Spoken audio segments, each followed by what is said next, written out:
Finally block. In Java, the finally block is used to execute code that should always be run, regardless of whether an exception is thrown or not. The finally block serves as a container for critical code, such as cleanup operations. Example, closing a file or terminating a connection. It is executed regardless of whether an exception occurs, whether it is handled, or if no exception arises at all.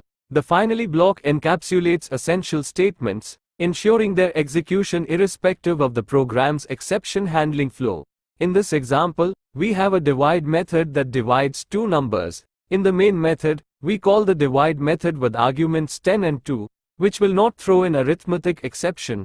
Inside the try block, we print the result of the division. If an arithmetic exception occurs during the execution of the try block, the control is transferred to the catch block, and the catch block's code is executed. Regardless of whether an exception occurs or not, the code inside the finally block is always executed.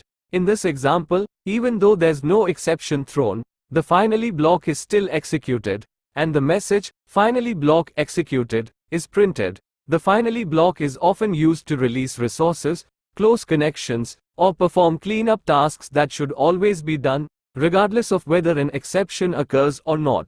It ensures that critical code is executed, helping maintain the integrity of the program.